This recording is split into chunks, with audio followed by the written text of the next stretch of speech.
Hey there everyone, it's RevKev here. Hope you're having an amazing day today. So this is part 3 of the Geonosis scenery series, and we're in the final painting stage. So I've got all my pieces here. I have already pre-primed everything so it had enough time to dry.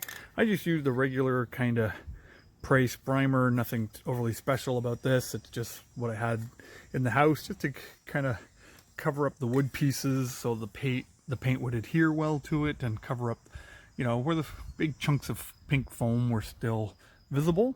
And so now got a bunch of dollar store paints. We're gonna just kind of mix this up and yeah, and we'll see how this turns out. So let's go for it.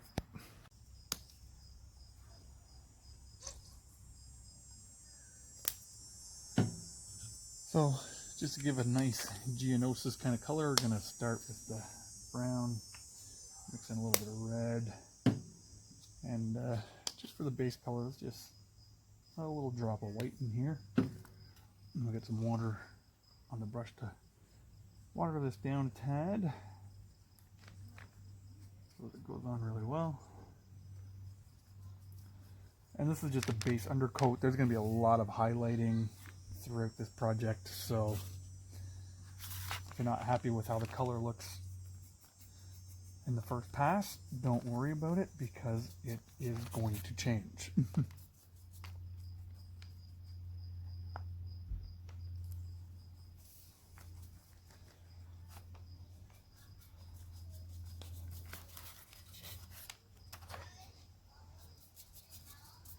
Of course, I'm working outside, so I'm working in the sunlight, and my camera is going to pick up different shadows. So what it looks like in the video may not look like what I'm seeing here in real life. So I'll put a little bit of coat on here, and then I'm going to change the camera angle around so you can see how this is coming out. All right.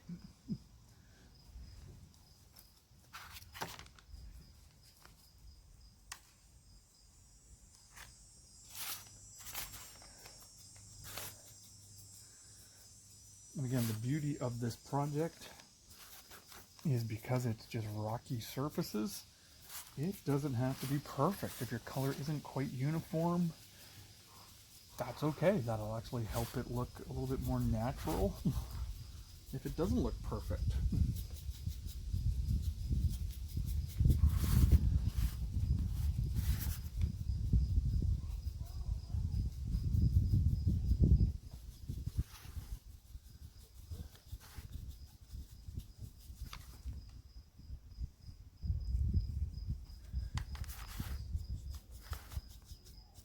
Just very quickly, again, this is just dollar store brushes.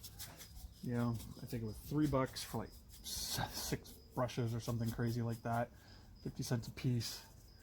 Not overly worried about their long life.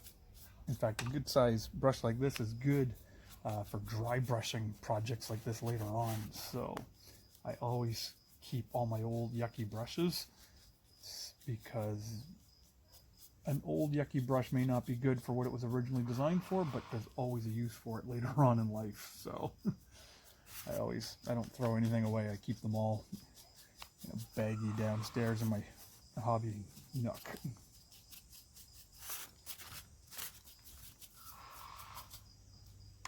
So this already is looking very, very awesome. This is looking right out of the movie. Not really, no, but I can humor myself, right? But it's looking really good. And on the table, with all the miniatures around it and miniatures climbing up it and getting into strategic positions, it will look fantastic.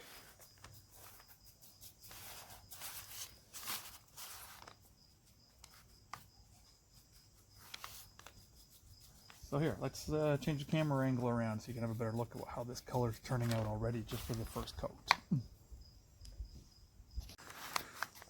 So here you can see it's a nice kind of reddish kind of brown color that we have forming on here. Here, this is the way you're seeing it here is pretty much the way it looks.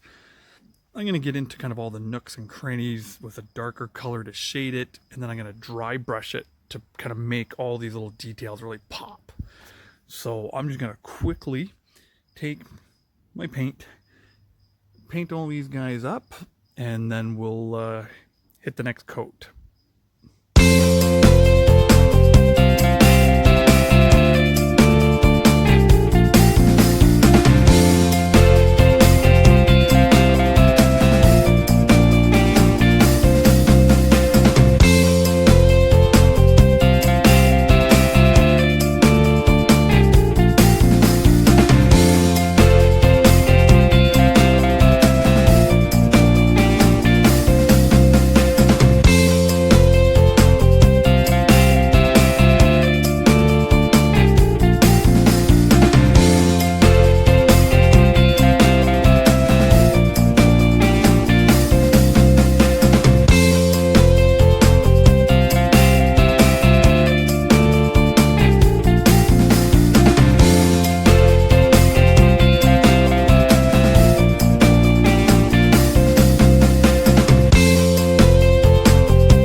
So this completes the first undercoat.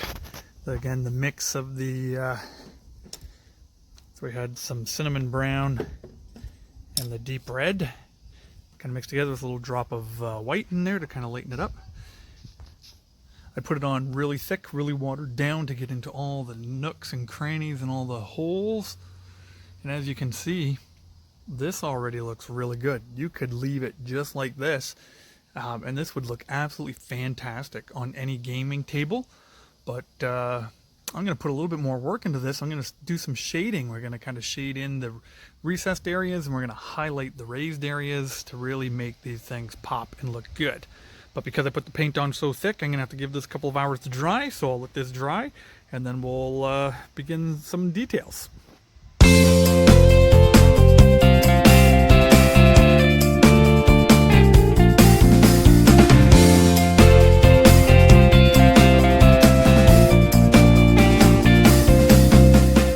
Okay, so we got the first layer of washing all done. Basically what I did was I just took a black, mixed that in with some of our cinnamon brown and a lot of water. It was very messy. I'm dirty all over the place. That's why I'm working outside on these nice papers.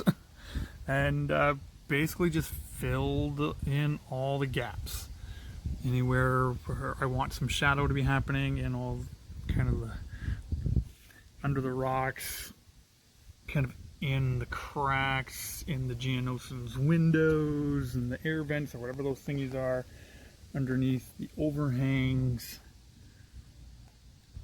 So you can see how it really, I just wanted it to really drip in there, because then the next phase, after this dries, I got to give this a good amount of time to dry, because I don't want the colors to merge or blend.